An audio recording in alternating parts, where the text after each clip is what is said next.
창세기 20장 1절.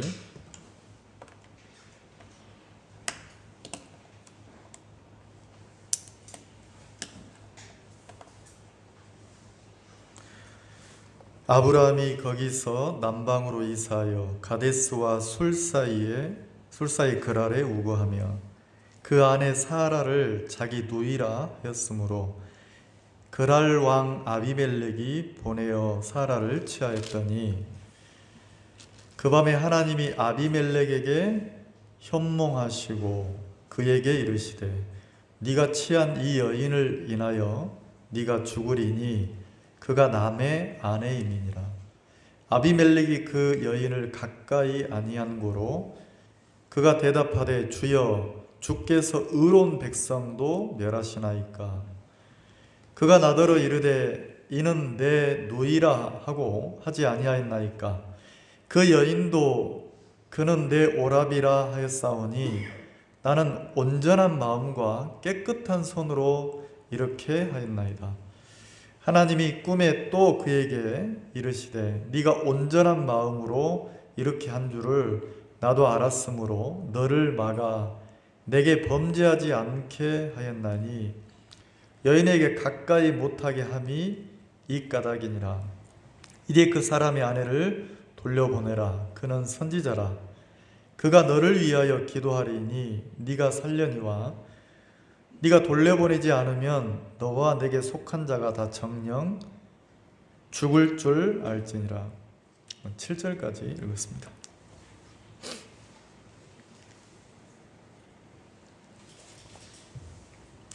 이런 표현이 어떤지 모르겠는데 좀 약간 그 가벼운 표현이긴 한데 이렇게 표현할 때 있더라고요. 나는 누구? 이렇게. 나는 누구? 그리고 또 이제 뭐라고 하냐면 여기는 어디? 이렇게 표현할 때가 있어요. 한번 좀 얼토당토 안겠지만 한번 따라서 해보세요. 나는 누구 한번 해보실래요? 나는 누구? 나는 누구? 여기는 어디? 자, 그러면 나는 누구? 여기는 어디? 그러면 누가 생각이 됩니까? 내가 생각이 되죠. 내가 누구지? 나는 누구지? 그리고 또 나는 누구지 생각하면서 여기는 어디? 그러니까 왜 내가 여기 있지? 이런 생각을 하게 되잖아요. 야, 내가 과연 내가 지금 이곳에 있는데 원래 내가 이곳에 이렇게 살려고 계획해서 지금 이 자리에 있을까? 이렇게 생각을 해보면 인생이 내 뜻대로, 내 계획대로, 내 원대로 인생이 이렇게 흘러가는 인생이 몇이나 있을까요? 그래서 생각해보면 내가 왜 여기 있지? 내가 왜 이런 삶을 살고 있지? 그리고 조금 더 세밀하게 들어가면 지금 내가 왜 이 형편 속에 있지? 이렇게 이제 자신을 생각해 볼 때가 있잖아요. 그래서 신앙 그러면 우리는 그 신앙인이니까 신앙 그러면 무슨 계모임 그러면 목적이 있잖아요. 이렇게 예를 들어서 그 베트남 여행을 간다 그러면 무슨 여행 목적이 있잖아요. 근데 신앙 그러면 어떤 생각을 딱 하셔야 되냐면 좀 달라요. 세상하고 세상의 관념하고 달라요. 그러면 신앙이 뭐냐? 신앙이 어떤 걸까? 이런 생각을 좀 해보면 그냥 신앙이 아닌 종교에 속한 삶은 주체가 내가 돼요. 종교 그러면 기독교, 불교, 유교, 천주교, 무교, 도교 많잖아요. 그 종교 생활의 주체는 누가 되냐면 내 자신이 되는 거예요. 그리고 내 자신이 돼서 내가 나를 고치고 바꾸고 변화시키고, 자, 어떻게 변화시키냐면 내가 막 추하고 더럽고 거짓되고 내가 악하고, 다시 말해서 내가 막 그 쓰레기처럼 거름더미 같은 내가 점점 바뀌어가지고 뭘로 바뀌냐면 착하고 선하고 아름답고 깨끗하고 개가천선하는 거죠. 이렇게 좋은 쪽으로 자꾸 변해가고 바뀌어가는 게 종교 생활의 목표예요. 종교 생활이라고 하는 거예요. 그러면 내가 무슨 특별히 무슨 뭐 교회나 성당이나 절에나 어딜 가지 않아도 그냥 내 자신을 믿고 사는 자체가 종교 생활이니까. 그러면 어릴 때부터 부모님들이 뭐라고 하냐면 야야 착하게 살아야 된다. 야야야야야야 남에게 폐 끼치면 안 된다. 야 잘해야 되는 거야. 선생님한테 잘해라. 잘해라. 그러니까 점점 뭘 요구하냐면 주체가 내가 돼요. 내가 잘하고 깨끗하고 온전하고 이렇게 살기를 바란다는 거죠. 그걸 보고 뭐라고 하냐면 종교생활이라고 그래요. 종교생활. 근데 이제 우리가 신앙하면서 관념을 하나 딱 가져야 되는 게 뭐냐면 신앙은 주체가 내가 아니에요. 그럼 신앙은 주체가 누구냐면 하나님이에요. 아까 간증하신 형제님이 그 얘기하시잖아요. 그럼 이런 이야기는 어떻게 보면 쉽지 않은 얘기예요. 그 동생이 부장판사까지 했으면 저도 이제 이렇게 차량을 운행하다 보면 그 입학철 뭐 이렇게 졸업철 이렇게 되면 현수막에 지금도 많이 걸려 있어요. 무슨 카이스트 누구 여사의 셋째 아들 뭐 카이스트 누구의 아들 무슨 뭐 이렇게 뭐 고대 막 이렇게 막 적어오는 게 있단 말이에요. 그러면 동생분이 서울대학교 나와서 부장판사까지 역임을 했으면 자랑할 만하잖아요. 내세울 만하잖아요. 근데 이 형제님이 지금 아들이 의사인데 아들한테 차를 태워서 가면서 아들한테 야 아무것도 없는 허상이더라 이런 얘기를 하셨다는 거잖아요. 야 허상이야. 네 작은아버지를 보니까 부장판사까지 했는데도 인생 뭐 아무것도 없어. 너 의사라고 그거 믿고 그거 의지하고 사는 거 그거 진짜 허상이고 부질없는 거야. 야 아버지가 언제까지 너한테 이런 얘기를 옆에서 해줄 수 있는 줄 아냐. 그리고 그 사랑하는 아들에게 이분 마음속에서 주고 싶은 거는 딱 하나잖아요. 야 너 신앙인으로 살아라. 너 하나님을 믿고 살아라. 이거 하나 가르쳐주고 싶은데 이제 원대로 돼요 안 돼요? 내 뜻대로 안 되잖아요. 그러니까 이렇게 얘기하면서도 마음에서는 아이고 내가 이렇게 얘기한다고 해서 이놈이 듣는 것도 아니지만 기대를 하나님 앞에 두는 거잖아요. 그러면 이게 짧은 그 간증을 들으면서 그 마음이 막 자식을 사랑하는 마음이 느껴지는 거예요. 그러면 만약에 이 형제님이 신앙인으로 살지 않는다면 이렇게 안 살아요. 내 동생 부장판사야. 나하고 아무 상관도 없어. 근데 그 부장판사라는 그 명함 하나 가지고 어디 가서든지 막 그 명함 자랑하면서 살잖아요. 내 아들이 의사야 그러면 아들이라는 것으로 막 자기를 막 나타내고 산다는 거죠. 대부분이. 근데 신앙인으로 인생을 한 발 한 발 살아보니까 야 그거 아무것도 없는 허상이더라 그러잖아요. 세상에 자기 아들에게 야 너 의사 그거 아무것도 없는 허상이야. 그러면서 그 아들에게 뭐라고 하냐면 야 내 동생 네 작은아버지가 서울대 나와서 부장판사인데도 허상이더라. 그러면 너 의사라는 거 뭐라는 겁니까? 거기에 마음 두고 사는 거 허상이야. 이렇게 가르치는 거잖아요. 그러면 진짜 뭐 이렇게 자식에게 이야기하면서 할 수 있는 어떤 신앙인으로 사는 사람이 몇이나 있겠냔 말이에요. 그러면 신앙이라는 것은 주체가 내가 아니고 하나님이에요. 오늘 여기 보면 20장에 보면 창세기 20장에 어떤 내용이 나오냐면 자 아브람이라는 사람이 갈대아 우르에서 그 아버지 데라와 함께 그 우상을 섬기는 갈대아 그 하나님을 섬기는 사람이 아니었단 말이에요. 근데 그 갈대아 우르에 있던 아브람이라는 사람을 하나님 어떻게 합니까? 하나님을 섬기는 신앙인으로 만들어가는 과정이 창세기인데, 그냥 하나님 없이 신앙 없이 살던 사람을 하나님을 믿고 섬기는 신앙인으로 누가 만들어가냐면 하나님이 만들어가시는 과정이에요.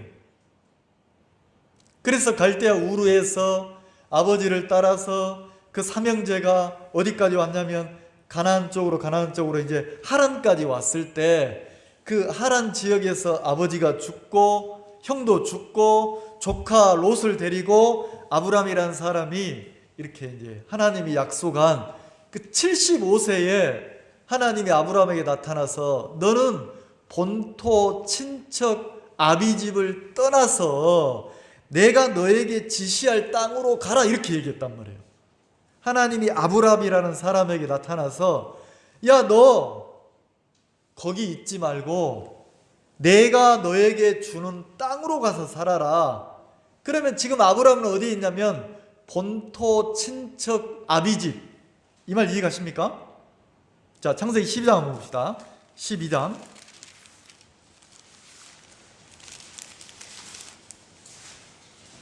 1절.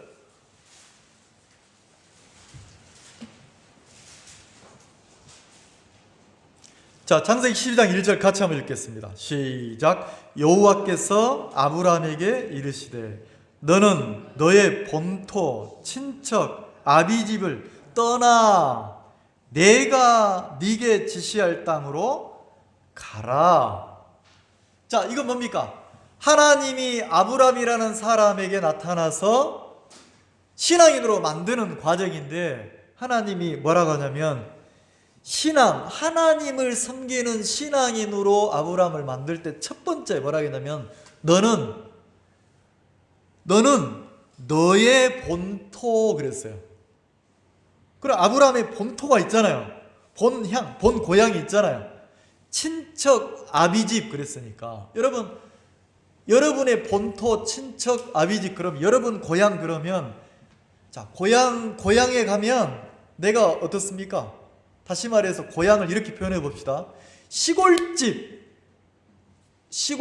엄마 그러면, 자, 내 입맛에 가장 잘 맞는 음식이 뭐냐면 누가 만들어준 음식이에요? 엄마. 왜요? 어릴 때부터, 아기 때부터 그 엄마가 해주던 음식을 먹었으니까. 그러면 고향, 본토, 엄마 이러면 익숙하고 편안하고 내 마음이 쉴 수 있는 곳이잖아요. 근데 아브람이라는 사람을 하나님이 신앙인으로 만들고 싶었어요. 만들고자 할 때 가장 먼저 뭘 요구했냐면 본토 친척 아비집을 뭐하라고요? 떠나라는 거지. 그럼 아브람 입장에서는 익숙한 것에서 이제 나와야 되는 거예요. 내게 잘 맞는 곳에서, 익숙한 곳에서 나와서 내가 한 번도 가보지 않은 하나님이 지시한 땅으로 가야 된다는 거죠. 근데 보세요. 자, 이미 아브라함이 그 본토, 친척, 자기 아버지 집에서 어릴 때부터 자랐으니까 이미 거기에 익숙되어져 있어요? 안 익숙되어져 있어요? 자, 익숙되었다는 건 뭐예요? 이미 습관이 몸에 다 배어 있는 거예요. 그러니까 이렇게 이야기하다가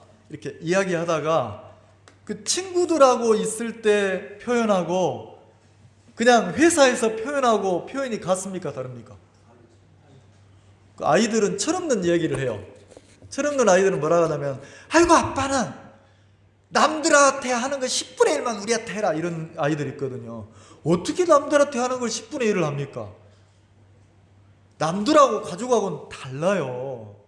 집에서는 내가 편안하게 옷을 입지만 남들 앞에서는 편안하게 내가 속옷바람으로 있을 수 있어요? 없잖아요. 그렇잖아요. 예의를 갖춰야 되고 절차를 갖춰야 되고 회사에서는 그런다는 거죠. 남이니까 남한테는 더 격식을 갖추고 예의를 갖추고 해야 되는 거예요. 근데 가족들한테는 어떻게 합니까? 격식의 옷을 벗잖아요. 편안하잖아요. 그럼 그렇다고 해서 아버지가 남을 더 사랑하고 가족을 덜 사랑합니까? 아니라는 거죠. 마음을 모르면 격식만 갖춰주는 걸 좋아하는 거예요. 근데 격식을 잘 갖출수록 마음은 멀다는 거죠. 그러면 자, 아브라함은 우리가 좀 생각해야 될 부분이, 아브라함은 하나님을 모르던 아브라함을 하나님을 섬기는 신앙인으로 만들려고 어떻게 합니까? 본토, 친척, 아비집을 떠나라 가잖아요. 그리고 어디로 가라 갑니까? 내가 너에게 지시할 땅으로. 근데 그 땅은 누구만 의지해야 되냐면 하나님만 믿고 의지해야만 살아가는 땅이에요. 근데 아브라함은 이미 자기가 태어나서 자란 잔뼈가 굵은 그 고향에서 이미 다 굳어져 있다는 거죠. 익숙되어져 있다는 거죠. 자, 본토 친척 떠나라 그랬어요. 그래서 아브라함이 하나님의 그 약속을 따라서 본토 친척 아비집 갈대아 우루 하란을 떠나서 하나님이 지시한 땅으로 간 거예요. 갔는데 자, 12장 7절 한번 봅시다. 12장 7절 여호와께서 아브라함에게 나타나 가라사대 내가 이 땅을 네 자손에게 주리라 하신지라. 아브라함이 약속을 따라서 본토 친척 아비집을 빠져나왔어요. 그리고 그 가나안 세겜 땅에 들어왔다는 거죠. 그때 하나님이 뭐라 했냐면 아브라함에게 야, 내가 이 땅을 네 자손에게 주리라 그랬어요. 자, 아브라함이 지금 자식이 있어요, 없어요? 없어요. 자식이 없는데 아브라함 보고 뭐라 하냐면 그래, 이 땅 네 자손에게 줄게. 자, 그 말은 하나님이 아브라함 보고 다른 데 가지 말고 여기 있으란 소리잖아요. 여기서 살아야 자손이 올 거 아니에요. 근데 어떻게 됐냐면 10절에 봅시다. 그 땅에 기근이 있으므로. 자, 그 땅에 뭐가 있어요? 자, 기근 그랬으니까 어려움이잖아요.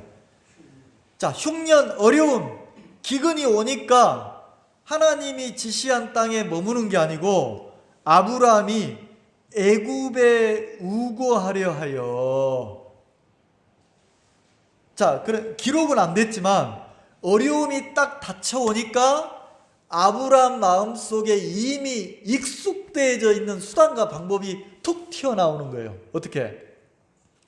기근을 피해서, 잘못하면 내가 이 기근 때문에 피해를 보고 어려워질 것 같으니까 내가 어려워지지 말아야지 하는 마음 때문에 자기가 어려워지지 않으려고 어디로 갑니까?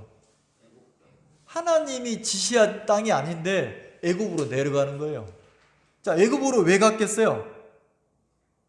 거기 가면 여기 있는 것보다 훨씬 좋을 것 같으니까 애굽으로 갔다는 거죠. 자, 애굽으로 내려갔는데 11절 같이 한번 읽어볼까요? 시작. 그가 애굽에 가까이 이를 때에 그 안에 살아들어 말하되 나 알기에 그대는 아리따운 여인이라. 처음부터 얘기하지 않았어요. 점점 가다가 아내를 데리고 가다가 지금 왜 갑니까? 누구를 위해서 지금 애굽으로 가고 있어요? 자기 아내를 위해서, 자기를 위해서. 자, 분명히 누구를 위해서 가요? 자기를 위해서 가고 자기 아내를 위해서 애굽으로 가고 있어요. 근데 점점 걷다가 애굽이 가까워지니까 아브라함이 아내한테 뭐라 합니까? 슬슬 걱정이 하나 또 올라오는 거야. 어떤 걱정이? 이거 잘못하다가 아내 빼앗기는 거 아니야? 왜? 자기 아내 사례가 너무 이뻤다는 거지. 그래가지고 이거 내 아내 너무 이쁜데 이거 아내 빼앗아 가려고 내가 잘못하다 죽는 거 아니야? 자, 또 누구를 생각하는 마음이 올라옵니까? 또 자기를 지키고 자기를 보호하려는 본능이 올라오죠. 근데 이게 어디서 만들어진 거예요? 하나님 없이, 우상을 섬기면서 하나님 없이 믿음이라는 걸 모르고 신앙인이 아닌 종교인으로 살았을 때 만들어진 마음이란 말이에요. 이 말 이해가세요? 그냥 만들어진 게 아니라 이미 익숙되어 있는 마음이에요. 근데 그 마음이 올라오는 거예요. 그래서 뭐라 합니까? 내 알기에, 자, 사례 들어 아내 보고 뭐라 하냐? 나 알기에 그대는 무슨 여인이라? 누가 알기에? 혹시 여러분 남편이 여러분 보면서 막 이렇게 미소 짓고 계속 몰래 여러분을 쳐다보는 남편이 있어요? 이렇게 허태 하면서, 예? 우리 이영재 우리 자매님 보면서 허태 하면서 늘 아이고 예쁘다, 아이고 예쁘다, 감사하다 막 그러면서 얼핏 흘리면서 말은 않는데 허태 하면서 이런 남편 있습니까? 그럼 더 행복하겠죠. 근데 보세요, 아브라함이 아내 사라를 어떻게 생각합니까? 어떻게 보고 있어요? 아름다운 여인으로 보고 있어요. 그 다음에 12절, 애굽 사람이 그대를 볼 때, 자, 자기가 볼 때 아름다운데 이제 뭐라 합니까? 애굽으로 가기 전에 애굽 입구에서 뭐라 합니까? 애굽 사람들도 너를 볼 때, 야, 이는 그의 아내라 하고 나를 죽이려고 한다는 거지. 너는 살리고 나를 죽일 거라는 거예요. 뭐 때문에? 자, 이거 좀 이해갑니까? 아브라함 마음속에 애굽에 가기 전에는 어디만 가면 살 것 같았어요? 기근을 피해서 애굽으로만 내려가면 좋겠지라고 생각했죠. 근데 애굽이 가까워지니까 뭐가 하나 톡 튀어나와. 어떤 생각이 올라옵니까? 생각 하나가 톡 올라왔단 말이에요. 내 아내 너무 이쁜데? 이쁘면 어때? 좋지? 아니야. 너 잘못하다가 애굽 사람들이 네 아내 이뻐가지고 아내 빼앗아 가려고 너 죽일 수도 있잖아. 잘못하면 내가 죽겠네. 누구 때문에? 마누라가 어떻게 해서 죽어요? 이뻐서. 그래서 그럼 어떻게 하지? 그럼 어떻게 해야 되지? 내가 살려면 어떻게 해야 되지? 그래서 또 하나 톡 튀어나온 생각이 뭐냐면 동생이라 하자. 나이도 어린데 동생이라 하자. 그리고 또 족보상으로 동생인데 동생이라 하자. 이쁜 여동생을 두고 있으면 그 남자를 죽이려고 합니까? 잘 보이려고 합니까? 야, 그럼 되겠다. 그래서 꺼내기 힘든 말을 하나 꺼내는 거예요. 자기 아내한테. 쪽팔리잖아요.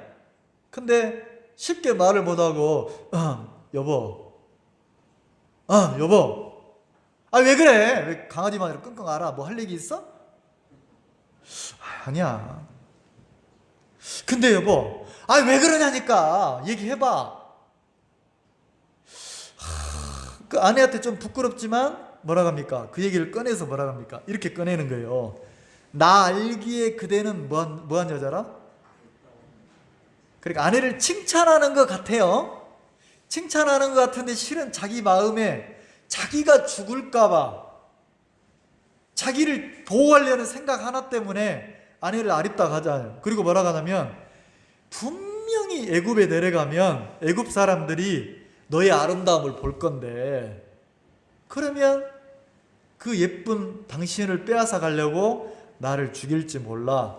그래서 13절 한번 보세요. 같이 한번 읽어봅시다. 13절 시작. 원컨대 그대는 나의 누이라 하라. 자, 원컨대 한번 따라서 해보세요. 원컨대. 자, 누가 원했어요?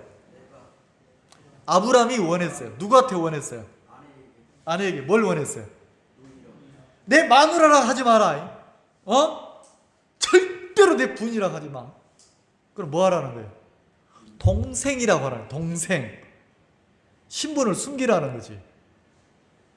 자, 그러면 아브라함의 모양이 좀 어떻습니까? 이미 하나님을 섬기는 신앙인으로 살려고 본토 친척 아비집을 떠났잖아요. 떠나왔는데 모양은 어때요? 믿음의 사람의 모양이 나옵니까? 하나님을 섬기는 신앙인의 모양이 나옵니까? 이렇게 모락모락 올라오는 게 이미 그 하나님을 믿지 않는 사람으로 살았던 그 익숙되지 않은 방법이 막 올라옵니까? 믿음 없는 그 모양이 막 올라온다는 거죠. 자, 14절. 그래서 13절에 원컨대 그대는 나의 누이라 하라. 그리하면 내가 그대로 인하여 안전하고. 자, 누가 안전하고? 내 목숨이 그대로 인하여 뭐 하겠다고요? 보전하겠다는 거지. 그러면 남편이라 하지 말고 오빠라 하면 자기 목숨이 지켜질 것 같다는 거죠. 이상하잖아요. 자, 누가 지금 본토 친척 아비집을 떠나라고 그랬어요? 누가 가나안 땅으로 가라고 했어요? 하나님이. 그러면 이게 누가 자기를 이끄냐면 하나님이 이끄는데도, 하나님의 약속이 하나님이 아브라함을 이끌고 있는데도 아브라함 속에서는 자기 생각이 올라와서 자기가 자기를 지키고 보호하려는 생각에 이끌려서 막 흘러갑니까? 안 갑니까? 가죠? 그래서 14절 같이 읽읍시다. 시작. 아브라함이 애굽에 이르렀을 때 애굽 사람들이 그 여인의 심히 아름다움을 보았고. 애굽 사람들도 아브라함의 아내 사례를 보니까 심히 아름다움을 보았다는 거예요. 그러니까 자기 아내가 이쁘긴 이뻤나 보죠. 근데 이게 전부 다 뭐냐면 진짜 예뻐서가 아니고, 만약에 이렇게 생각해 봅시다. 아브라함이 그 애굽 사람들이 아름다움을 보고 이 사라라는 아가씨를 왕에게 소개를 했는 거예요. 근데 만약에 아브라함이 이런 방법을 안 쓰고, 아이고 예쁘네, 아내입니까? 아, 예, 내 아내입니다. 예쁘죠? 제가 아내를 잘 만났습니다. 복 받았어요. 얼굴만 예쁜 게 아니고 심성도 곱고, 진짜 내 아내 진짜 현모양처입니다. 자, 아내라는 걸 밝히면 사람들이 자기 아내 사라를 처녀처럼 대하고 왕에게 소개하고 이렇게 하겠어요? 자, 분명하게 선을 딱 그어가지고 내 아내라 하면 그렇게 안 할걸요? 그냥 생각으로만, 아이고 저 부인 참 예쁜 여자네, 이렇게 생각은 가질 수 있겠죠. 근데 남의 부인이면 그렇게 안 할 거라는 거지. 근데 지금 자기 아내 사라가 점점 어디로 흘러갑니까? 그냥 처녀 취급을 받으면서, 결혼 안 한 여자 취급을 받으면서 남의 여자가 왕의 부인도 아니에요. 왕의, 그냥 속되게 표현하면 왕의 한 여인이에요. 여인. 하룻밤을 보내는 여인으로 점점 흘러가게 만든다는 거지. 그럼 누가 지금 이렇게 하고 있는 겁니까? 아브라함 자신이. 다시 말해서 신앙인으로 마음이 자리 잡지 않는 그 갈대아 우르에서 아브라함이 이 방법을 썼다는 것은 이미 그 하란을 떠나서 갈대아 우르 본토 친척 아비집을 떠나왔지만 마음은 이미 익숙해져 있는 그 신앙인이 아닌 옛날 사람의 익숙해져 있는 모양으로 살고 있는 거잖아요. 그러면 왜 그 방법을 씁니까? 내가 그 방법을 따라가면, 그 생각 하나를 따라가면 내게 유익하고 내가 지켜지고 내 목숨이 보존되고 내가 좋을 것 같은 생각이잖아요. 이 말 이해가세요? 근데 그 생각 하나를 계속 따라서 사니까 본토 친척 아비집을 떠났는데도 하나님의 인도를 받는 게 아니고 자기 방법을 따라 사는 거예요. 그래서 애굽 왕에게 자기 신하들이 이 여자 이쁜데 왕에게 바치자 해서 그 애굽 왕에게 바쳐부단 말이에요. 근데 누가 막습니까? 자, 보세요.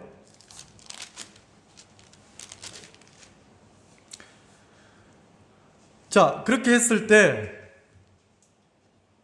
자, 16절, 이에 바로가 그를 인하여 아브라함을 후대함으로. 자, 애굽의 왕 바로가 아브라함을 굉장히 후하게 대했어요. 그래서 막 약대도 주고 노비도 주고 막 은금도 주고 재산도 주고 이랬단 말이에요. 근데 17절 여호와께서 아브라함의 아내 사라의 영고로 바로와 그 집에 큰 재앙을 내리신지라. 하나님이 그 애굽 왕에게, 그 나라에게, 그 바로에게 막 안 좋은 일을 계속 주시는 거예요. 자, 그러면 누구 때문에 지금 바로는 어려움을 당하고 있어요? 아브라함 때문에. 그래서 바로가 18절에 바로가 아브라함을 불러서 이르되 네가 어찌하여 나를 이렇게 대접하였느냐? 네가 어찌하여 그를 내 아내라고 내게 고하지 아니하였느냐? 자, 애굽의 왕이 아브라함 불러가지고 이게 막 어려움이 막 닥치니까 왜 그러지 하고 보니까 필시 이 여자 때문에 그런 것 같아. 그래서 그 오빠라는 사람을 불러서 자세히 물었단 말이에요. 그거 보니까 실토를 한 거예요. 아내라고. 그러니까 바로가 뭐라고 묻습니까? 왜 그랬냐? 어떻게 그런 짓을 했냐? 그래 묻는 거예요. 19절 네가 어찌하여 그를 누이라 하여 나로 그를 취하여 아내를 삼게 하였느냐? 네 아내가 여기 있으니 이제 데려가라 하고. 자, 이거는 바로가 아브라함을 꾸짖어야 되는 게 아니고, 아브라함이 만약에 바로가 자기 아내를 빼앗아 가려고 하면 아브라함이 믿음을 가지고 바로를 왕일지라도 막 뭐라 해야 되잖아요. 당신 그러면 안 된다고. 왕일지라도 해서 되는 일이 있고 하면 안 되는 일이 있다고 이래야 되잖아요. 근데 지금 누가 누구를 꾸짖어요? 바로가 아브라함을 꾸짖어요. 어떻게 그런 짓을 했냐 하면서. 그러니까 얼마나 부끄럽습니까? 근데 명분은 본토 친척 아비집을 떠나서 누구를 섬기는 사람이에요? 하나님의 약속에 이끌리는 사람이고 하나님을 섬기는 신앙인으로 산다고 떠나온 사람이에요. 근데 삶을 보니까 부끄러워요, 안 부끄러워요? 부끄럽다는 거죠. 그러면 이렇게 해서 13장, 14장, 15장 쭉 넘어가요.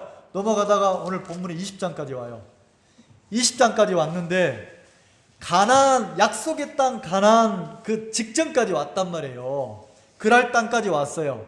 여기도 오니까 누가 있냐면 이 그랄 땅에 왕이 있는 거예요. 왕이 있는데, 자, 20장 1절 아브라함이 거기서 남방으로 이사하여 가데스와 술 사이 그랄에 우거하며. 자, 그랄이라는 지역에 왔죠.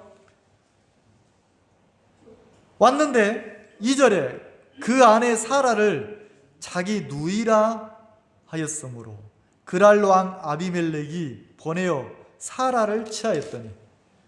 자, 20장 여기까지 와가지고 또 아브라함이 또 계보를 난 못 준다고 또 아내를 뭐하라고 합니까? 여보 이거 왜 또? 여보 왜? 이번 딱 한 번만 부탁하자. 뭘 부탁해? 내가 아무리 생각해도 요 그랄 땅에서는 잘못하면 우리가 죽을지 모르겠어. 이 인간이 또 저번에도 그랬잖아. 아니야, 이번에는 분명히 우리가 살려면 당신 때문에 내가 죽을 수가 있어. 한 번만 더 그러자는 거지. 한 번만 더. 그래가지고 어떻게 합니까? 아내를 누이동으로 속였단 말이에요. 3절 그 밤에 하나님이 아비멜렉에게, 자, 그랄의 왕이죠. 그랄의 족장 왕이죠. 아비멜렉에 현몽하시고, 자, 아내를 동생이라고 속이니까 그랄 왕이 이제 여자를 취했어요. 내 아내로 맞이하려고 했단 말이에요. 근데 밤에 하나님이 현몽했어요. 나타났단 말이에요. 누구에게 나타났습니까? 그랄 왕에게, 아비멜렉에게 나타났어요. 그리고 뭐라고 합니까? 그에게 이르시되 3절에 네가 취한 그 여인을 인하여 네가 죽으리니 그가 남의 아내니. 자, 아비멜렉에게 그냥 누이 동생이라고 해서 그냥 자기 여자로 취하려고 했는데 밤에 하나님이 나타났어요.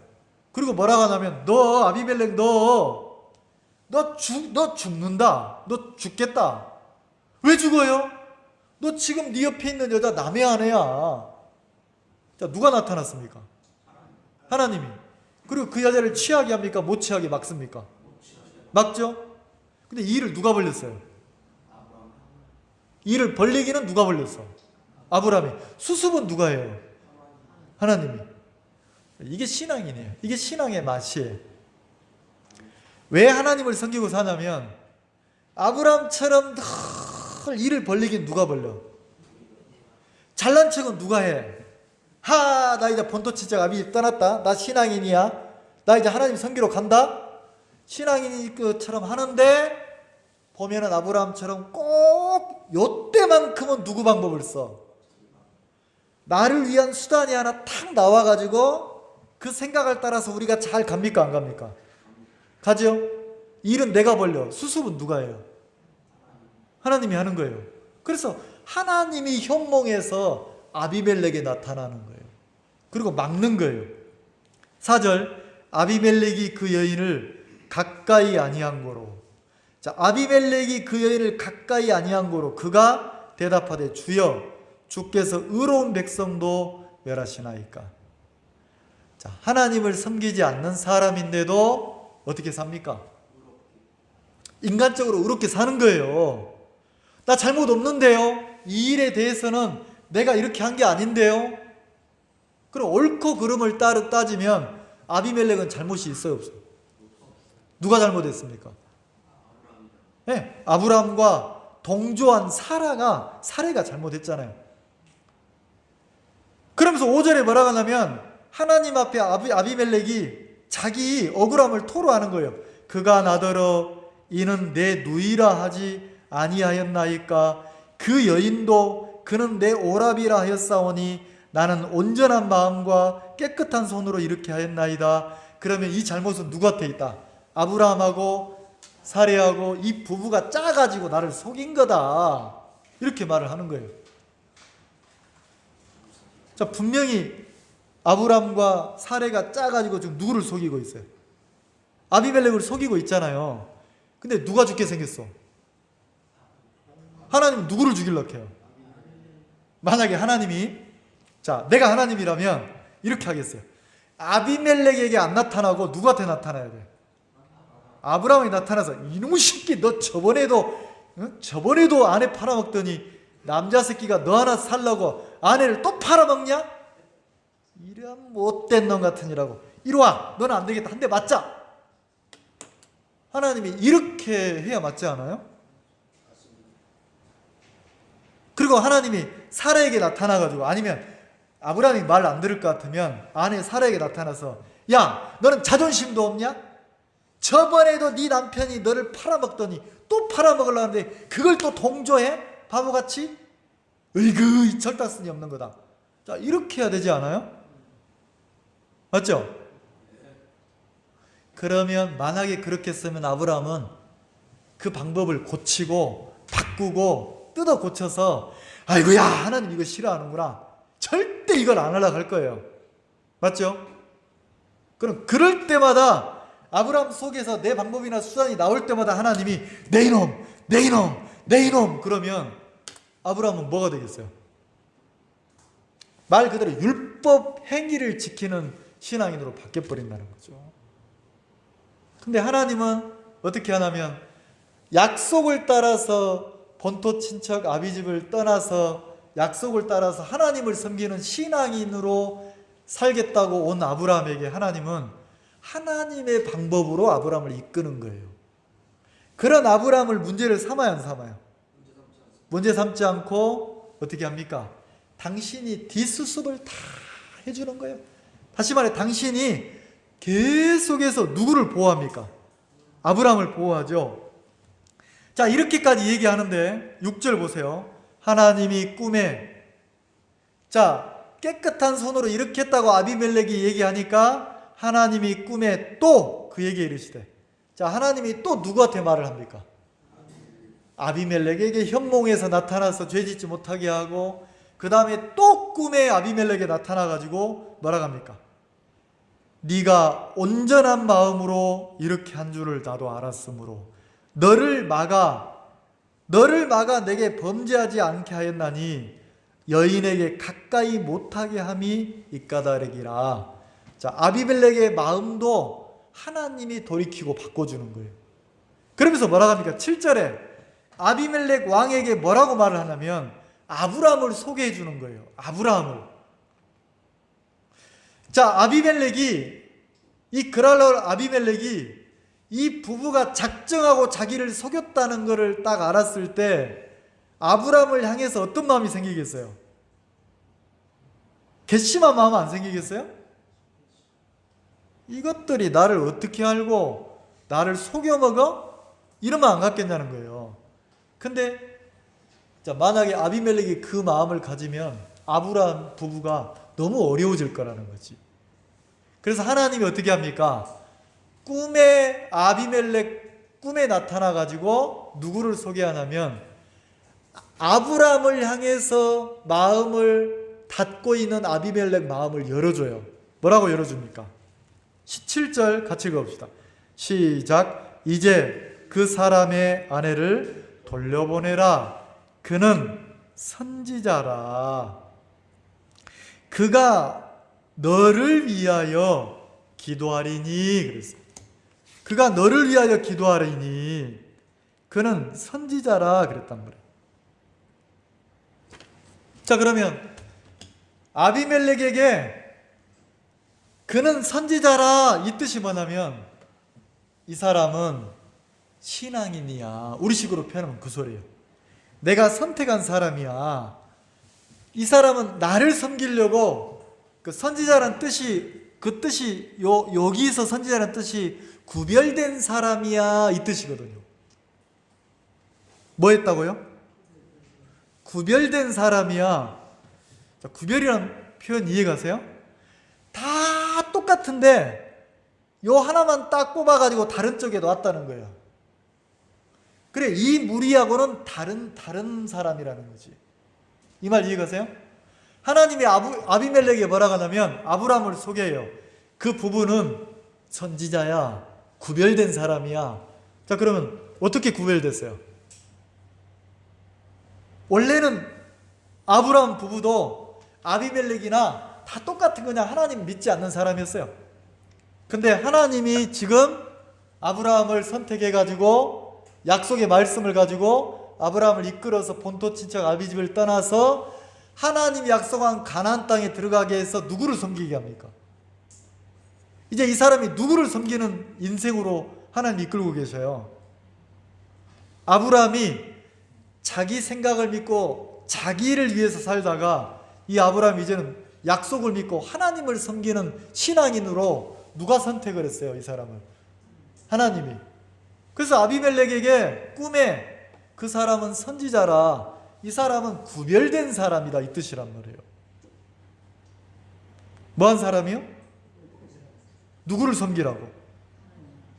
하나님이 선택한 하나님을 섬길 사람이 신앙인이라는 거죠.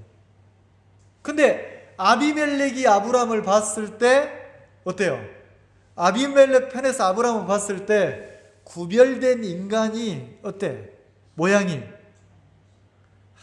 진짜 유치하고 진짜 자기 아내 팔아먹고 마음을 열만 합니까? 마음을 닫게 만듭니까? 근데 하나님이 아비멜렉에게 뭐라고 합니까? 이렇게 말을, 그는 선지자라. 그리고 뭐라고 합니까? 7절, 그는 선지자라. 이렇게 나와요. 그가 너를 위하여 기도하리니. 자, 누가 누구를 위해 기도해요? 아비멜렉에게 하나님이 아브라함을 소개해. 아브라함이 너를 위해 기도하면, 아브라함이 네 집안을 위해 기도하면, 다시 말해서 아브라함 마음속에 아비멜렉을 위하는 마음이 생기면 기도하면 누가 네가 살려니와 네가 돌려보내지 않으면 너와 네게 속한 자가 다 정령 죽을 줄 알아라. 그러니까 아비멜렉이 죽고 살고가 누구한테 달렸어요? 이 말씀대로라면 누구한테 달렸어요? 아브라함한테. 근데 현실은 아브라함을 보면 아비멜렉이 아브라함을 살려줘야 될 것 같아. 믿음도 없고 이게 무슨 신앙이냐 이런 모양이야. 근데 하나님은 아비멜렉이 아브라함을 소개할 때 뭐라고 소개합니까? 그가 너를 위하여 기도하리니. 그가 너를 위해 기도하면 너 산다. 근데 만약에 아브라함이 너를 향해 마음 닫으면 너는 죽는다. 자, 17절 같이 읽어봅시다. 시작. 아브라함이 하나님께 기도하며 하나님이 아비멜렉과 그 아내와 여종을 치료하사 생탕케. 자, 처음에는 아브라함이 아비멜렉을 두려워했어요. 근데 이 그랄을 빠져나올 때는 아브라함이 아비멜렉을 두려워합니까? 아비멜렉을 위해서 복을 빌어줍니까? 근데 이상하죠? 복을 빌어주니까 하나님이 그 기도를 들어서 아비멜렉에게 그 아비멜렉 집안을 복되게 해주는 거예요. 그러면 자, 이 아브라함 한번 생각해 보세요. 이 아브라함. 하나님이 우상을 섬기던 아브라함을 자, 신앙인으로 구별된 사람으로 만들어가요. 누가 만들어갑니까? 하나님이. 근데 아브라함 속에는 쪄들어 있어. 뭐가 쪄들어 있어요? 우상을 섬기고 살던 그냥 신앙인이 아닌 살았던 그 삶으로 쪄들어 있어요. 그게 뭐예요? 자기 수단과 방법과 막 이런 게 막 가득해. 그래서 조금만 기근이 오거나 조금만 어려움이 오거나 조금만 부담스러운 생각이 올라오면 피해보지 않으려고, 자기가 손해보지 않으려고, 자기가 망하지 않으려고 자기 수단과 방법을 막 씁니까? 안 씁니까? 쓸 때 어떤 방법까지 써요? 자기 아내까지 팔아먹어요. 근데 그런 아브라함을 하나님은 뭐라고 합니까? 선지자라고 하는 거예요. 구별된 자라고 하는 거예요. 다시 말해서 하나님이 선택한 사람이라고 하는 거예요. 그러면 자, 우리가 짧게 제가 설명을 했지만 아브라함 설명을 들어보니까 믿음의 조상이라는 생각이 듭니까? 믿음의 표본, 믿음의 표본, 믿음 그러면 어떤 믿음? 하나님을 믿는 믿음 그러면 아브라함 그러잖아요. 그럴 만한 가치가 있어요? 근데 이 아브라함이 꼭 누구 같습니까? 이렇게 해보세요. 너 같다. 이렇게 한번 해보세요. 너 같아. 이렇게 손 들고 너 같다. 꼭 너 같다. 한번 해보라니까. 자, 따라서 해보세요. 꼭 너 같다. 여러분이 전부 다 나갔다 가네. 근데 진짜 나 같은 거예요. 나. 내 속에는 기가 막혀. 뭐가 들어있어? 껍데기는 탁 목사 탈을 쓰고 양복 탁 입고, 껍데기는 약속을 받은 그 아브라함이 본토 친척 아비집을 떠난 것처럼 다 떠난 것 같아. 근데 어려움이 좀 와보면 여기서 뭐가 확 올라와. 나를 위한 생각 딱 하나, 나를 지키려는 보호 본능 딱 하나, 그거 하나 생각이 올라오면 마치 낚싯바늘 하나에 탁 물고기가 걸리면 아무리 발버둥 쳐도 낚시하는 사람한테 끌려 올라옵니까? 안 올라옵니까? 나를 위하는 생각 하나가 올라오면 그 생각에 내가 막 끌려가는 인간인 거예요. 그래서 내가 부끄러울 때가 너무 많은 거예요. 구원받고 하나님을 섬긴다고 신앙한다고 하면서 뒤를 돌아보면 내 삶 속에 고개를 들 수 없는 부끄러운, 안에 팔아먹은 인간이 뭔 고개를 들겠어요? 그런 것처럼 내가 부끄러운 게 많아요, 안 많아요? 꼭 너 같다며요. 많았겠어요, 안 많겠어요? 근데 이제 신앙 잘못하면 내가 구원받은 그날부터 나는 막 복음만 섬겼고 교회만 섬겼고 믿음으로 살았고 이 교회가 내가 없으면 돼 안 돼? 내가 없으면 이 교회 안 돌아가고 이 교회는 누가 지금 지키고 있어? 내가. 그건 완전히 금도 안 간 사람이에요. 금도 안 간 사람. 근데 진짜 약속을 만나서 하나님의 인도를 받아보면 이런 아브라함의 모습이 자기 속에서 모락모락 올라오는 거예요. 그래서 구원받고 신앙하려고 딱 마음을 정해보면 뭐가 보이냐면 종교인들은 나를 고치고 바꾸고 변화시키고 이렇게 나를 다듬어서 하나님을 기쁘게 하려고 그래요. 종교예요. 근데 진짜 약속을 만나서 구원을 받고 신앙하는 사람은 내가 나를 고칠 수 없다는 걸 봐요. 내가 바뀌지 않는다는 걸 깨달아요. 내가 나를 변화시켜서 하나님을 기쁘게 할 수 없다는 걸 정확하게 알아요. 그럼 뭘 깨달았냐면 내가 고쳐지지도 않고 내가 바뀌어질 수도 없고 내가 하나님을 기쁘게 할 수 없다는 걸 알면 어떻게 합니까? 그때부터는 내가 징글징글하면 이제는 나를 믿게 됩니까? 나를 버리게 됩니까? 나를 부인하게 된단 말이에요. 여러분, 신앙은 나를 고치고 바꾸고 변화시켜서 하나님을 기쁘게 하는 삶을 사는 게 아니에요.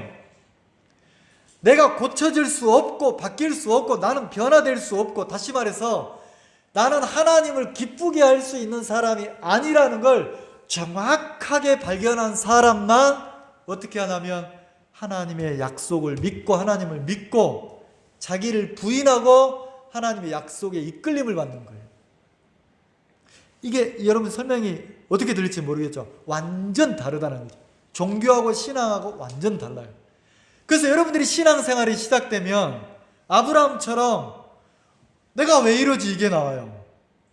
그때는 내가 옳다고 막 주장하고 하는데 돌아서면 내가 미쳤지 그러지 말걸. 가만히 주둥이가 탈이야. 가만히 있을걸. 내가 막 교회를 위하고 내가 하나님을 위하고 내가 복음을 위하고 내가 없으면 안 될 것처럼 이러거든. 근데 돌아서 보면 이미 흘러나왔는데 그게 보니까 뭐야? 부끄러운 일이야? 자랑스러운 일이야? 내가 미쳤지. 아이고 내가 미쳤지. 아이고 이거 주둥아리가 방정이지. 이 교회가 누구 하나님의 교회고 누가 지키는데? 하나님이 지키는데. 요놈의 습관이 참 요 정태균이란 놈이 꼭 톡 튀어나와서 누구 방법으로 해야 이 교회가 유지가 될 것 같아요? 안 해보셨구나. 많이 해보세요. 나중에 있어보면 많이 나와요. 여러분이 그런 게 아니고 막 튀어나와요. 막 튀어나와서 내가 막 이게 나와요. 내가 막 나오다 보면 아내 팔아먹고 남편 팔아먹고 자식 팔아먹고 이런 내가 보여요. 그러다 보면 이제는 뭐가 보이냐면 처음에는 고통스러워요. 내가 왜 이러지? 이러지 말았어야 되는데 조금 더 지나면 뭐가 나와요? 아, 이게 나구나. 내가 고쳐지거나 바뀌어지거나 변화되는 게 아니고 나라는 놈은 끊임없구나. 자, 출애굽기 한번 봅시다. 참고로 출애굽기 21장 봅시다. 출애굽기 창세기 출애굽기 그럽니다. 21장 한번 봅시다.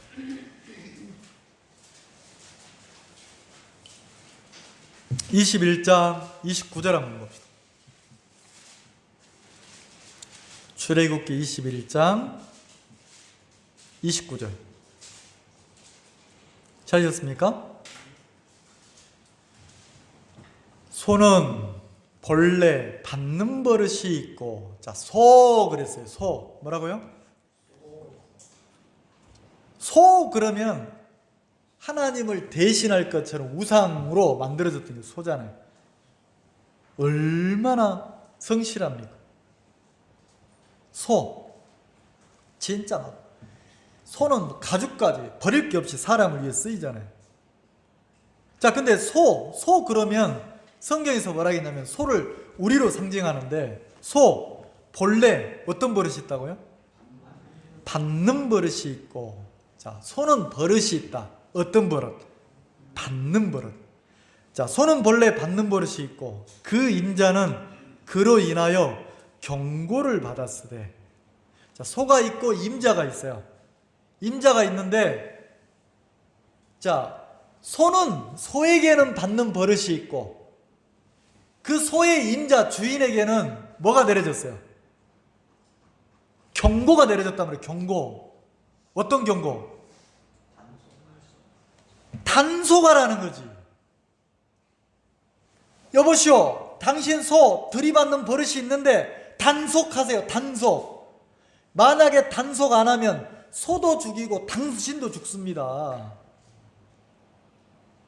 만약에 소가 살려면 어떻게 해야 돼요? 단속이 돼야 돼요. 그 누가 단속해요? 소가 스스로 단속합니까? 주인이 단속합니까? 주인이. 근데 만약에 단속이 안 되면 어떻게 돼요? 단속하지 아니함으로 남녀간 받아 죽이면 그 소는 돌로 쳐 죽일 것이요 임자도 죽일 것입니다. 소도 죽고 임자도 죽어야 된다는 거죠. 들이받으면. 이 말 이해가세요? 그래서 32절 소가 만일 남종이나 여종을 받으면 소 임자는 은 30세겔을 그 상전에게 줄 것이요 소는 돌에 맞아 죽을지니라. 자, 돌에 맞아 뭐 한다고요? 죽을지니라. 자, 그러면 보세요. 소 그러면 버릇이 있어. 어떤 버릇? 받는 버릇. 자, 꼭 너 같다 그랬으니까 정택균 그러면 버릇이 있어. 어떤 버릇? 잘 하는 것처럼, 하나님을 잘 섬기는 것처럼 보이는데 버릇이 있어. 나도 모르게 툭 들이받아. 내 속에서 어떤 방법이 나와요? 내 방법. 구원받고 하나님을 섬기면서도 내 수단, 내 방법, 이게 톡톡 나와요, 안 나와요? 나온다는 거지. 이 버릇을 죄로 말합시다. 죄. 내가 죄를 짓고 싶어서 죄를 지은 사람 누가 있어요? 어떤 형편이 되니까 툭 하고 튀어나와. 아이고, 우리가 다 서로 사랑으로 섬기고 이러는 거지 이래. 근데 막상 손익계산할 때는 내가 이거 안 취하면 손해날 것 같아. 그런 거 이해가세요? 얼른 내가 나를 위해서 한다는 거지. 그럼 죄란 놈은 어때요? 죄란 놈은 내가 착하고 선하고 바르게 살려고 생각하고 있는데도 톡 튀어나온다는 거지. 그게 버릇이에요. 소에게 있는 버릇. 그러면 이 버릇이 있으면 단속을 해야 돼. 누가 단속을 해야 돼요? 종교는 뭐라고 합니까? 네가 너를 단속해, 네가 너를 단속해 이러는데 그게 아니고 주인이 단속한단 말이에요. 그러면 소에게 주인이 있듯이 이제 아브라함의 주인은 누가 됐습니까? 본토 친척 아비집을 떠나게 한 약속을 주신 하나님이 아브라함의 주인이고 나는 들이받는 버릇이 있는데 내 주인은 하나님이라는 거죠. 이게 신앙인이에요. 신앙의 첫 번째는 내가 나를 고치고 바꾸고 변화시켜서 하나님을 기쁘게 하는 거 아니에요. 그건 종교예요. 만약에 여러분이 집에 돌아가서 서로 부부가 앉아가지고 여보 이제 우리가 교회 나가기 시작했으니까 우리가 하나님을 섬기기 시작했으니까 전에는 이랬지만 이제 앞으로 잘하자 그건 종교 생활이에요. 진짜 신앙인은 어떻게 합니까? 여보 우리가 이제 진짜 하나님을 섬기는 신앙인으로 살기로 마음을 정했으면 이제 우리가 나를 정확하게 보자. 그러면 내가 하나님 앞에 내가 정확하게 나를 보면 내가 바뀌는 인간이다, 안 바뀌는 인간이다? 내가 고칠 수 있는 인간이다, 고쳐지지 않는 인간이다? 내가 변화가 된다, 안 된다? 안 되는 인간이라는 거예요. 다시 말해서 나라는 인간은 버릇이 있기 때문에 어떻게 해야 됩니까? 들이받으면 뭐라고 했어요? 들이받으면 경고했잖아요. 단속하라고. 단속해도 안 돼. 그럼 어떻게 해야 돼요? 죽어야 돼요. 그러면 신앙은 나라는 인간이 살아서 내가 고치고 바꾸고 이런 인간이 아니고 나는 죽어야 될 인간인 것을 보는 거예요. 그럼 내 죄 때문에 내가 죽어서 멸망을 당해야 되는데, 자, 내가 단속되지 않고 내 죄 때문에 나도 죽고 주인도 죽는다는 거지. 그럼 십자가는 보세요. 십자가는. 여러분, 십자가는 내 죄 때문에 누가 죽었어요? 예수님이 죽었죠. 내 주인인 예수님이 죽었어요. 근데 그 죽음은 누구의 죽음이에요? 나도 죽고 내 죄로 인해서 예수님도 죽은 곳이 십자가란 말이에요. 그러면 신앙은 나를 고치고 바꾸고 변화시키는 게 아니고, 내가 바뀔 수 없고 고쳐질 수 없고 변화될 수 없다는 걸 알면 십자가에서 나를 부인하는 거예요. 아, 이런 나를 믿으면 안 되고 사망이 치러져야 되는구나. 그래서 신앙생활은 누구만 의지하냐면 하나님만 의지하는 게 신앙이에요. 하나님만.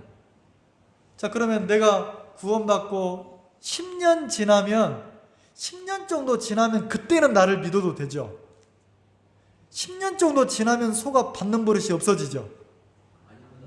그 소를 언제까지 단속해야 돼요? 주인이 생겼는데도?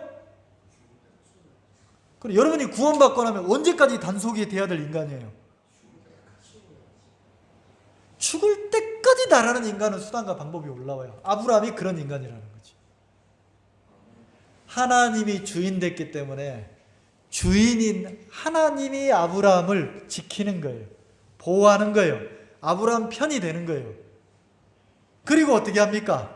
수단과 방법과 들이받는 버릇이 있는 아브라함을 누가 계속 지키고 보호하면서 이끌어갑니까? 하나님이 이끌어가요.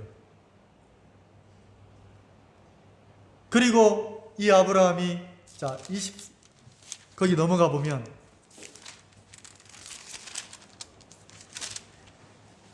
자, 20장에는 그렇게 되어 있지만 22장에 가면 아브라함이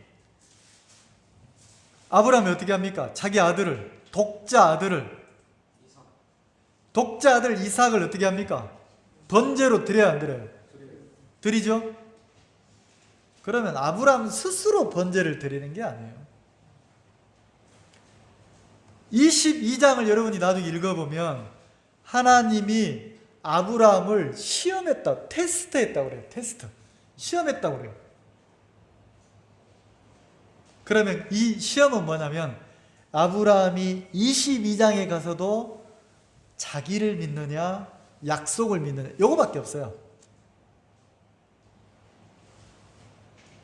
하나님을 믿는 쪽으로 아브라함이 점점 자기를 보면 볼수록 자기를 부인하고 하나님의 약속을 믿는 쪽으로 마음이 옮겨가더란 말이에요. 여전히 들이받는 버릇이 있는 인간인데 약속이 그를 단속하는 거예요. 하나님이 그를 단속하는 거예요. 그리고 어떻게 합니까? 약속에 이끌리는 그런 아브라함으로 하나님이 만들어가더라는 거죠. 그럼 신앙은 뭐예요? 신앙은 여러분 스스로를 고치고 바꾸고 변화돼서 짠! 이제 내가 이렇게 변했다. 아니에요. 내가 믿음이 좀 성장했다 그러면, 신앙이 좀 자랐다 그러면 나는 단속이 많이 됐다. 이게 은혜예요. 이게 단속이 많이 됐다. 은혜. 그러면 지금이라도 내가 목사 타이틀을 가지고 있고 내가 넥타이를 메고 양복을 입고 이러지만 하나님이 나를 단속해 주지 않으면 나는 본성에 이끌려서 들이받는 버릇으로 막 받아야 안 받아요. 그러면 신앙인은 깨달는 거예요. 내가 죽을 때까지 누구에게 단속을 받아야 돼? 그럼 누구에게 은혜를 입어야 돼? 네, 내가 한순간 나를 믿는 순간 내게서 올라오는 생각 하나가 나를 이끌어 간다는 거죠. 그러면 내가 이미 주인이 바뀌어서, 이게 예수님으로 교회로 말하면 교회의 머리가 누굽니까? 예수님이 교회의 머리잖아요. 그럼 이제는 내 생각으로 나를 헤아리는 게 아니고 내 뜻으로 나를 헤아리는 게 아니고 바울이 뭐라 했어요? 자기로서 자기를 헤아리고 자기로서 자기를 이렇게 분별하는 사람은 짝하지 말아야겠단 말이에요. 그럼 이제는 누구로 나를 헤아립니까? 머리 대신 주님의 뜻으로 나를 헤아리고 머리 대신 주님의 생각으로 나를 헤아리고 주님으로 나를 헤아리고 사는 게 신앙이라는 거죠. 그러면 신앙은 나를 부인하고 십자가를 지는 거니까 십자가를 진다는 게 십자가에서 올라오는 생각들이 죽은 생각이 의미가 없는 거고 그 하나님의 약속이 나를 이끌어가는 삶이라는 거죠. 조금 시간이 지났지만 나를 표현할 때 예를 들어서 여러분이 그 인터넷이나 이런 데 찾아보면 그 미국에 아주 유명한 피아니스트가 있어요. 이 사람이 29살 때 그 유럽에 순회 콘서트를 했어요. 근데 독일에서 이제 독일에 가서 연주를 해야 될 그 순서가 됐는데 독일의 그 쾰른 극장에서 피아노 연주를 한다고 광고가 됐어요. 그래서 진짜 많은 사람들이 이제 그 티켓을 예매해가지고 그 피아노 연주를 들으려고 그 티켓을 예매를 했단 말이에요. 근데 그 유럽에 마치 그 우기철이 돼가지고 비가 많이 오는 거예요.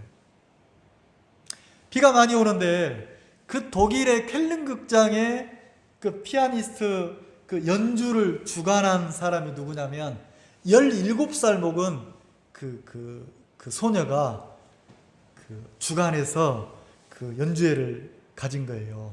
17살 먹은 소녀가. 아주 유명한 프로듀서란 말이에요. 지금으로 말하면. 근데 어떻게 준비하다 보니까 뭔 미스가 있어가지고 그 큰 대형 그랜드 피아노를 준비를 해야 되는데 어떻게 하다 보니까 잘못해가지고 피아노를 못 구했는 거예요.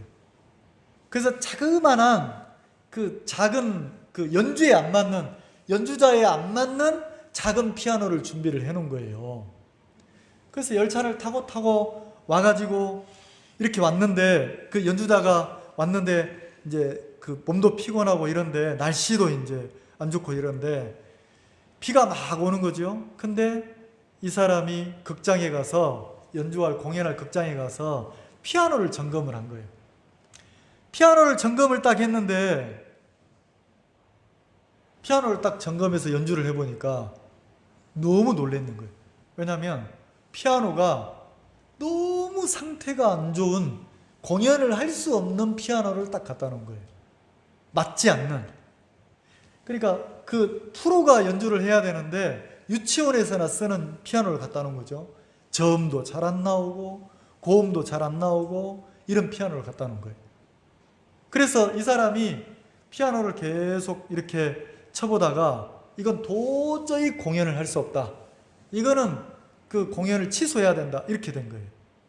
그래서 고민하다가 이제 이 사람이 그 비가 오는데 차 안에 들어가서 이 연주자가 자렛이라는 이 연주자가 그 차에 들어가서 막 낭망하고 있는 거예요. 근데 그 비가 오는데 그 연주회를 주관했던 17살 먹은 그 책임자가 와가지고 계속 차를 노크를 하는 거예요. 그리고 이걸 물을 수가 없으니까 이번만 어떻게 연주를 하면 안 되겠냐, 이번만 어떻게 연주를 해주면 안 되겠냐, 이렇게 부탁을 한 거죠. 그래서 이 자렛이라는 피아니스트가 이건 할 수 없는데 내가 너를 봐서 그 29살 먹은 그 피아니스트가 그 17살 먹은 그 소녀를 보면서 안타까웠는지 내가 너 때문에 연주를 하는 거라고 이렇게 해가지고 연주를 한 거예요. 근데 이제 그 극장의 관계자들이나 공연을 준비하는 사람들은 아는데 관객들은 몰라요. 근데 공연이 시작됐어요. 공연이 시작됐는데 너무 기가 막히니까 이 음이 제대로 나오는 건반만 이용해가지고 이 자렛이라는 피아니스트가 연주를 한 거예요. 근데 어떻게 했냐면 1시간 내내 그냥 그 계획에 그 어긋나게 그냥 그 자렛이 자기 어떤 감성에 이끌려가지고 연주를 한 거예요. 근데 연주할 때 원래 피아니스트가 연주할 때 소리를 냅니까 안 냅니까 입에? 근데 그 연주를 들어보면 이 자레시라는 연주자가 계속 한숨 쉬듯이 막 이렇게 연주를 해요. 그러면 1시간 내내 연주를 하거든요. 그래서 막 그 건반이 잘 음이 안 나는 건반은 막 그 연주하다 보면 아주 잔잔하게 작게 연주하고, 음이 나오는 건반은 막 강하게 연주하고 이래가지고 무슨 살아있는 무슨 막 이렇게 신음하듯이 연주를 해요.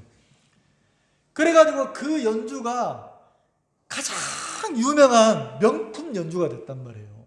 지금도 여러분이 자렛의 쾰른 공연 연주 뭐 유튜브나 쳐보면 그 연주가 나와요. 1시간짜리가. 근데 그 연주 속에 사람이 막 그 연주자가 막 한숨 쉬면서 막 이러면서 피아노 연주를 해요. 한번 들어보세요. 근데 지금도 흉내낼 수 없는 가장 아름답고 멋진 명품 연주 그러면 그 자렛의 그 쾰른 그 공연 연주 이렇게 나와요. 콘서트. 왜 가장 명품 연주가 됐습니까? 멋진 피아노로, 제일 좋은 피아노로 연주를 했다면 그렇게 명품 연주가 안 될걸요? 근데 연주할 수 없는 최악의 피아노를 가지고 이 연주자가 가장 멋진 연주를 했기 때문에 그 가치가 커지는 거 아니냔 말이에요. 맞죠? 자, 그러면 하나님은 그런 명품 연주자와 같아요. 꼭 너 같다 그랬잖아요. 안에 팔아먹고 수단도 많고 진짜 바뀌지 않고 변하지 않는, 고쳐지지 않는 쓸모없는, 다시 말해서 나라는 인간은 고쳤어야 됩니까? 버려야 됩니까? 여러분도 그렇게 생각하세요? 한번 따라서 해보세요. 나는 고쳐 쓸 수 없다. 나는 안 바뀐다. 나는 버려야 된다. 그럼 버리세요. 고치려고 하지 마세요. 인정하세요. 안 된다고. 여러분이 내가 내 자신을 버리면 누가 내 속에 일을 합니까? 그냥 하나님이 약속 때문에 내 편이 돼서 나를 돕고 나를 지키고 나를 통해서 일을 해요. 그럼 나를 통해서 명품 연주가 되면 하나님이 영광을 받아야지 내가 뭘 했다가 하면 안 된단 말이에요. 그 다 낡아빠진 피아노를 자렛이라는 연주자가 연주를 해가지고 명품 연주를 했어요. 지금도 그 음악 세계에서는 잊을 수 없는 최고의 콘서트가 그 콘서트를 한단 말이에요. 왜요? 있을 수 없는 피아노를 가지고 최고의 연주를 했으니까. 그럼 만약에 하나님이 아브라함을 신앙인으로 이끌 때는 최고의 연주자로, 최고의 명품 신앙인으로 누가 이끌어가는 겁니까? 하나님이. 누가 영광을 받아야 돼요? 하나님이. 그럼 우리 좀 잘난 체 그만하고 나도 영광을 받고 하나님, 이런 신앙 하지 말자는 거죠. 그럼 우리가 하나님 앞에 순수하게 나를 인정하자는 거예요. 나는 양복을 입혀놔도 넥타이를 채워놔도 나는 어떤 인간이에요? 바뀌지 않고 들이받고 나는 가증스러운 인간인데, 이런 나를 주님이 선택해서 구원했고 이런 나를 통해서 누가 일을 한다는 겁니까? 하나님이. 그럼 우리는 신앙인이란 두 가지를 얘기해야 돼요. 야야, 내가 하나님 믿기 전에는 나도 착한 줄 알았거든. 나도 믿을 만한 사람인 줄 알았거든. 근데 내가 신앙을 해보니까 나는 빵점이더라. 근데 내가 너무 감사한 거는 이런 나를 누가 선택했어요? 누가 이끌고 계세요? 하나님이 이끌어 가시더라. 내 삶을 내가 이끌어가는 것보다 나를 붙잡아서 이끌어 가시는 명품 연주자이신 하나님이 나를 통해서 아름다운 일을 막 해야 안 해. 그게 신앙이라는 거죠. 그러면 아브라함이 아비멜렉을 위해서 기도했듯이 나도 이제는 다른 사람을 위해서 내가 기도할 수 있는 거예요. 왜? 나를 보고가 아니고 나를 이끄시고 나와 함께 하시는 하나님을 보고 내가 담대히 이야기할 수 있는 거예요. 아들아, 너 하나님 섬기고 살아라. 야, 그 의사 헛것이야. 부장판사도 헛것이야. 너 하나님 믿고 살아라. 신앙인으로 살아라. 왜? 내가 잘했다가 아니고 누가 나를 이끌어가는 삶을 경험했습니까? 아버지가 하나님의 손에 이끌려서 살아보니까 하나님의 손에 붙잡아서 살아가는 신앙인으로 사는 게 가장 아름답다라는 거죠. 오늘 또 내가 하나님을 붙잡은 게 아니고 하나님의 약속이 아브라함을 붙잡아서 이끌어가듯이 오늘 또 하나님이 여기 앉아 계신 한 분 한 분을 이끌고 계시는 거예요. 하나님의 약속이, 하나님의 신실하심이, 하나님의 성실하심이 이끌어 가시는 거예요. 그 하나님을 믿고 사는 게 신앙이라는 거죠. 또 한 주간 동안 여러분이 하나님을 섬기려고 하지 마세요. 하나님이 여러분을 붙잡아서 어떻게 여러분을 이끌어 가시는지, 하나님의 약속이 여러분 삶 속에 어떻게 신실하게 일하시는지, 그래서 여러분이 하나님 앞에 입을 열어서 만약에 그 악기 피아노를 통해서 명품 연주가 나왔다면 누구를 향해서 박수를 쳐야 됩니까? 피아노를 향해서 박수를 쳐야 됩니까? 연주자를 향해서 박수를 쳐야 됩니까? 낡은 피아노는 나예요. 그럼 명품 연주자는 누구예요? 네. 나를 붙잡아 쓰시는 하나님이라는 거죠. 그럼 우리가 그 나를 붙잡고 계시는 하나님 앞에만 기대를 두자는 거죠. 그게 신앙이라는 거죠. 기도하겠습니다.